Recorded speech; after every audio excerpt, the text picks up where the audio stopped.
Está começando mais um programa Hora Extra e nesta edição você vai saber como funciona a carteira de trabalho digital e como habilitá-la. Ministro Maurício Godinho, do TST, abre as atividades letivas da Escola Judicial do TRT de Goiás e fala sobre os desafios do direito do trabalho. E no bloco de entrevistas, o juiz Rodrigo Dias fala sobre a economia de compartilhamento e a natureza jurídica das relações de trabalho advindas das plataformas digitais de serviços. Hora Extra está começando agora.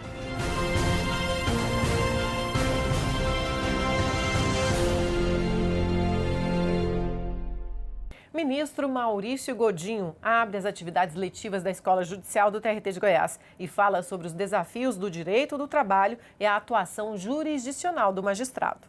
Servidores, magistrados e advogados participaram da abertura das atividades da Escola Judicial do TRT de Goiás. Para começar bem o novo ano letivo, a aula inaugural teve a presença do ministro do Tribunal Superior do Trabalho, Maurício Godinho.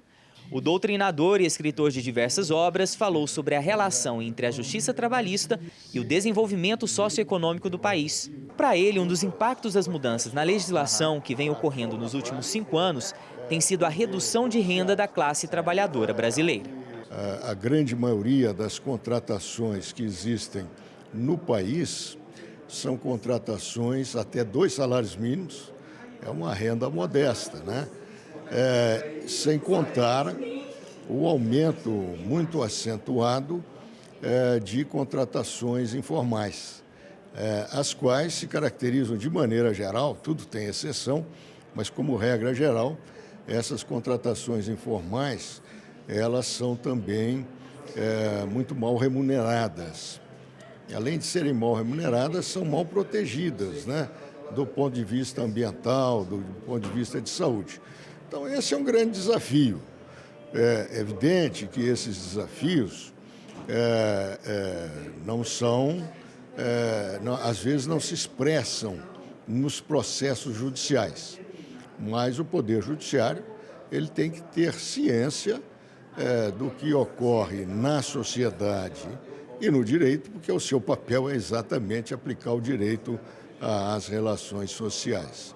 O ministro também vê com preocupação a crise do sindicalismo, principalmente depois da reforma trabalhista. Houve um fechamento das fontes de custeio dos sindicatos e isso também não é positivo, porque isso diminui a possibilidade da população que vive do trabalho obter mais capacidade e influência nos destinos da nação e no aperfeiçoamento da própria legislação.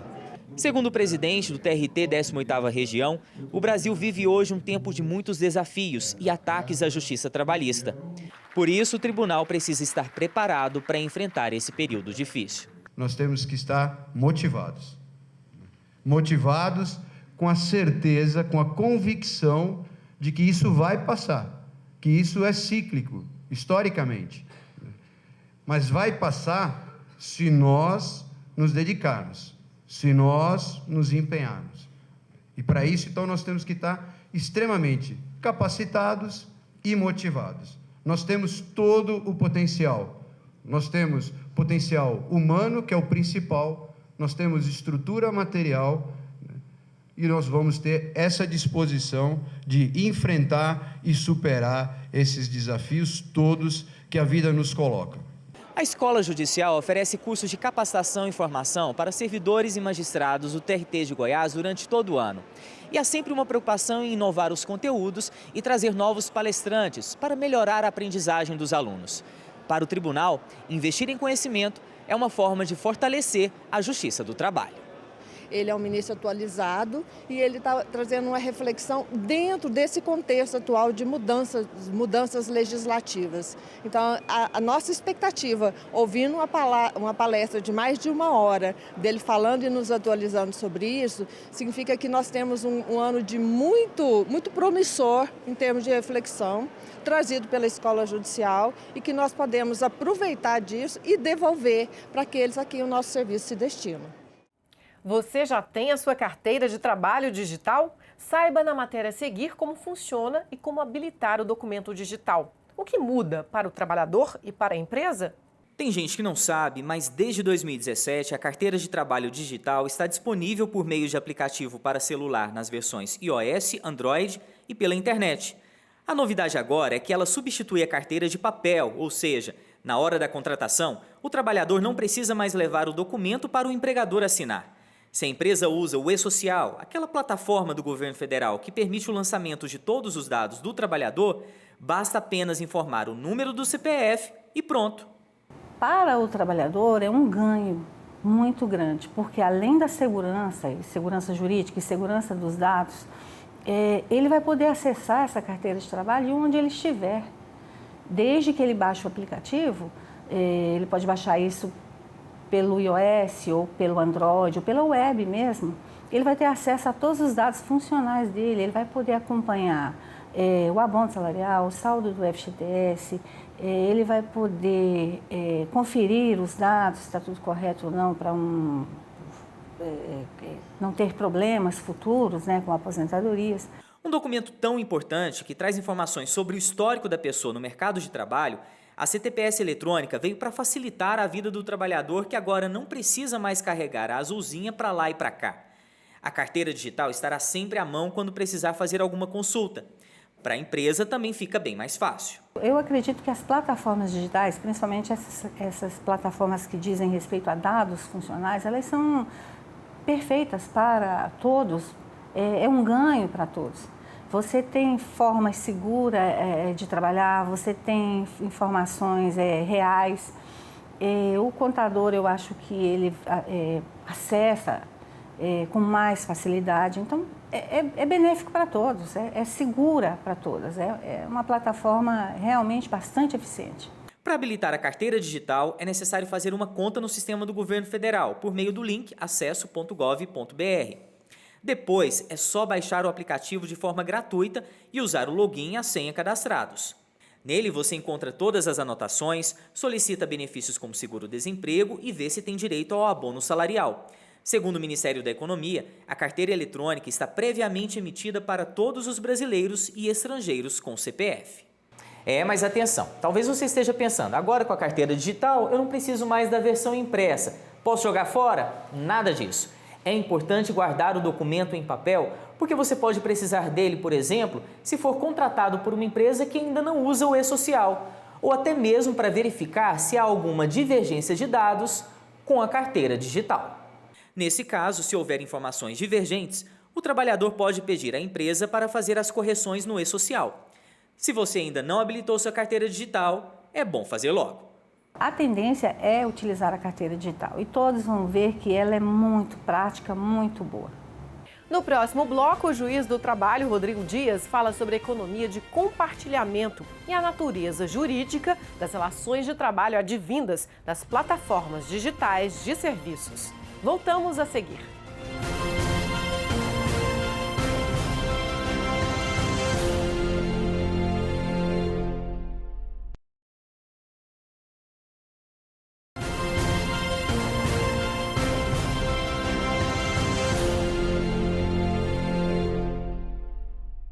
O aprimoramento das tecnologias de comunicação móvel, juntamente com a crise econômica que gerou uma imensa dificuldade de inserção no mercado de trabalho, propiciou o surgimento de novas formas de relação com os bens de consumo e com a exploração do trabalho humano.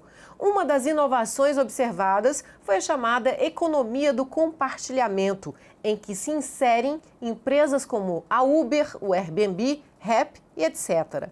E para falar sobre a natureza jurídica dessas relações, o nosso convidado desta edição é o juiz Rodrigo Dias da Fonseca. Seja bem-vindo novamente à Hora Extra. Prazer grande estar aqui com vocês de novo, Fabiola. Prazer é nosso, doutor Rodrigo. A Justiça do Trabalho vem sendo provocada a decidir sobre a natureza jurídica das relações entre os motoristas de Uber e a plataforma digital que controla, esse serviço. Recente decisão do TST pode pôr fim a essa polêmica? Porque não há o consenso até então, não havia. É evidente que uma decisão, a primeira decisão sobre uma matéria polêmica dessas, com conteúdo jurídico, dada pelo Tribunal Superior do Trabalho, ou seja, um tribunal que tem por incumbência justamente definir, dar a melhor orientação à interpretação da lei federal, evidentemente que tem um peso. Só que essa é a primeira decisão do TST, é uma decisão turmária, ou de uma das 8 turmas do TST. Então, embora obviamente tenha sua força, sua relevância, não dá para dizer a partir dela que a matéria está sepultada, o entendimento consolidado pelo Tribunal Superior do Trabalho. A gente ainda tem muito caminho a andar até que a gente chegue lá, né? E essa decisão diz o que exatamente? Basicamente, nesse caso particular, inclusive é um acórdão da lavra do ministro Breno, oriundo do nosso tribunal, entendeu-se que não existe relação de emprego entre o motorista, né, do Uber e a plataforma e a empresa Uber, né? Entendeu-se ali que não teria ficado configurados todos os requisitos da relação de emprego, em especial o da subordinação jurídica, por uma série de elementos constantes daqueles autos. De novo, tem sua importância, como é óbvio. Muitos juízes certamente concordam e outros tantos discordam da decisão. Tem sua importância, mas não acredito que ainda dê para afirmar que é o entendimento consolidado do TST. Embora muito particularmente a mim pareça, uma impressão primeira, é de que essa é a opinião, é o entendimento possivelmente majoritário. Mas isso é só uma impressão, uma questão de sensibilidade. É possível que se entenda diferentemente adiante, né? Ok, nós então vamos para a pergunta do advogado Alexandre Gontijo, que é nesse mesmo sentido, sobre o nosso regional. Vamos lá.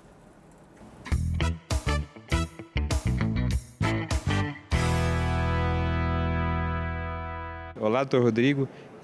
Minha pergunta é sobre o trabalho de aplicativos e afins. Qual o entendimento do Tribunal Regional da 18ª Região quanto à existência de vínculo ou não sobre essa forma de trabalho? Bom, doutor Alexandre, é um prazer tentar, pelo menos, responder a sua indagação. Nesse caso particular, a mim parece, até fiz uma pesquisa para ter mais elementos para tratar desse tema no nosso tribunal, essa pesquisa cheguei à conclusão de que não temos ainda, no âmbito do TRT da 18ª Região, decisões sobre o tema. E não porque o TRT seja recalcitrante a respeito da matéria, mas porque aparentemente ela não chegou a nós no nosso TRT. Existe uma possibilidade óbvia de que alguns motoristas de Uber percebem que não são empregados e por isso não ajuizam as demandas, e outros que até achem que são empregados, quem sabe, né, deve existir, mas que temerosos de uma decisão contrária a seus interesses e ante a possibilidade, inclusive, de suportarem os efeitos da sucumbência, prefiram não arriscar, como provavelmente o doutor entende melhor do que eu. Ok, doutor Rodrigo, as pessoas que se veem compelidas a buscar, né, esse tipo de renda, acabam encontrando um terreno em que a renda é variável e eles não têm garantidos direitos. As discussões podem evoluir na sociedade para que esses trabalhadores venham a ter algum tipo de garantia? A legislação, por exemplo, pode se adequar a esse novo tipo de relação? Bom, essa é uma questão muito complexa, né? Porque é possível que a evolução, inclusive do entendimento jurisprudencial, caminhe para o reconhecimento de vínculo de emprego, caso em que esses trabalhadores de aplicativos, plataformas e tal, já terão toda a segurança jurídica, previdenciária necessária. Na configuração, como aparentemente hoje as coisas formalmente estão postas, eles são tratados como trabalhadores autônomos típicos. Isso não significa que eles estão excluídos de qualquer proteção social e previdenciária, pelo contrário, os trabalhadores autônomos, estes e outros tantos, os advogados que nos ouvem como regra, são trabalhadores autônomos e detêm a contribuição previdenciária. A diferença é que, justamente por serem autônomos, eles próprios se encarregam desse recolhimento, né, da sua própria, inclusive, aposentadoria futura e para eventos, para infortúnios imediatos, até a cobertura previdenciária. Mas me parece, sinceramente, que é possível, inclusive, salvo engano, há projetos nesse sentido, de que que venha à lei disposições como aquela que obrigasse o tomador de serviços, em tais casos, a promover ele, tomador de serviços, o recolhimento previdenciário do tomador. Então, por exemplo, se isso viesse a ser feito, o motorista do Uber e de outras plataformas similares, Cabify, 99, o pessoal do Rap, do iFood, etc., poderia ter necessariamente assegurada a cobertura previdenciária, que hoje eles até têm na condição de autônomo, mas desde que eles próprios se encarreguem disso. E a gente sabe que alguns desses, talvez até a maioria, sequer cuida disso.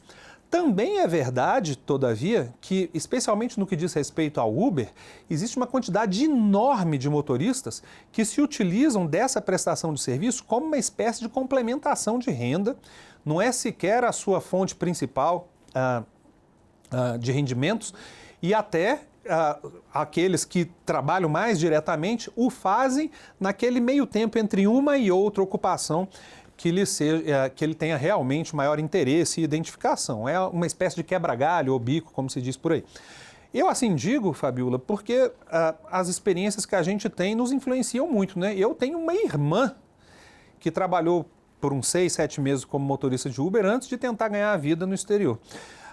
Durante esses 6 ou 7 meses, ela viajou comigo, inclusive, para me ajudar a cuidar de crianças que eu tenho em casa, sem dar nenhuma satisfação ao tomador de serviços, ao Uber, no caso. O que me chama a atenção no sentido de que essa ausência de qualquer tipo de satisfação a ser dada por um empregador, inclusive quanto à própria prestação de serviços, dá uma impressão, ao menos, de ausência de vínculo na atual configuração jurídica com os pressupostos assim exigidos. Mas, evidentemente, que isso depende, varia caso a caso, e o legislador pode adaptar a legislação para conferir mais ou menos direitos a esses trabalhadores, sejam eles empregados ou não. Porém, hoje, na configuração atual, são tratados como autônomos e devem eles mesmos, então, cuidar dos seus recolhimentos previdenciários e fiscais. Ok, doutor Rodrigo, agora nós vamos para um rápido intervalo. Hoje estamos conversando com o juiz do trabalho, Rodrigo Dias, sobre o fenômeno da uberização nas relações de trabalho. Não saia daí, voltamos já.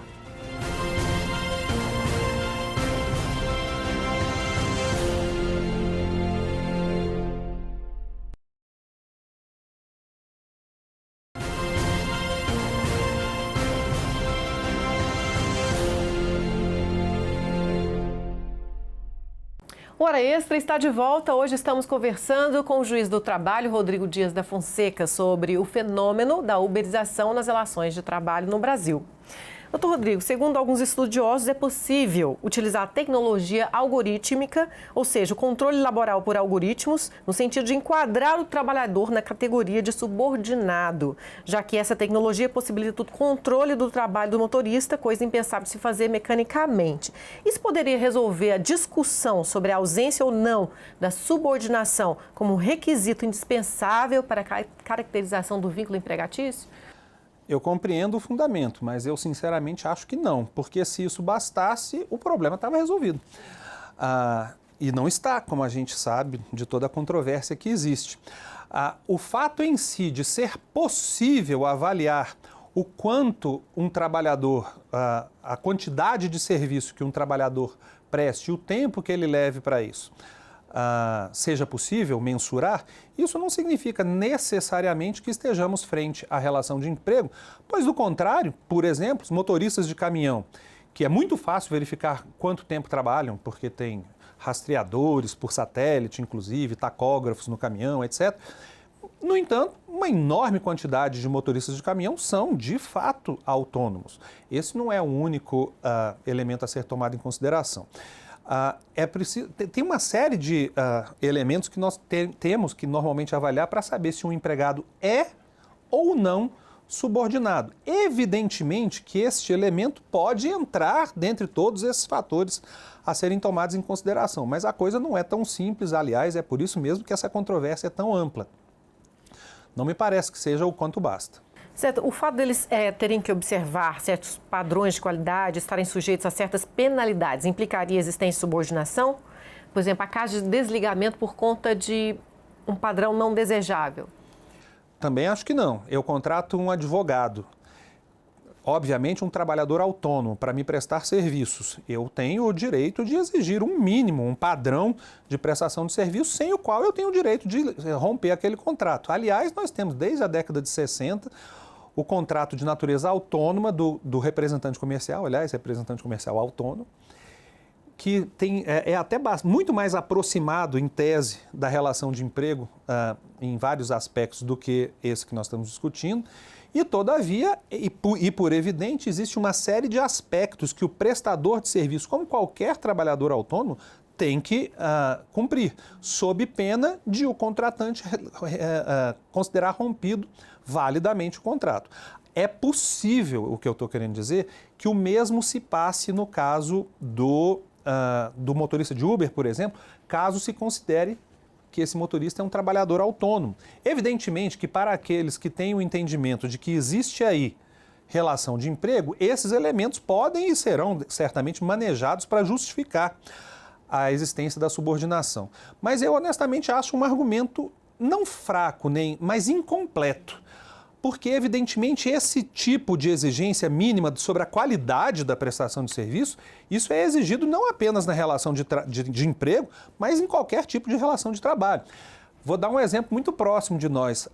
A empresa que é contratada para providenciar que esse programa aqui seja gravado, se prestar um serviço fora do padrão de qualidade exigido pelo tribunal, o tribunal tem o direito, por óbvio, de declarar rompido o contrato. Isso não significa que exista relação de emprego de quem nos presta serviço. Então, de novo, na minha visão muito particular, porque esse tema é muito, muito controverso, isso existe, é possível se verificar algum nível de exigência com relação ao prestador de serviço, motorista de Uber, por exemplo, mas nesse estrito aspecto eu outra vez acho que não é o quanto basta para caracterizar o vínculo. Doutor Rodrigo, nós vamos para a pergunta agora do advogado Arthur de Paula. Tá. Vamos lá.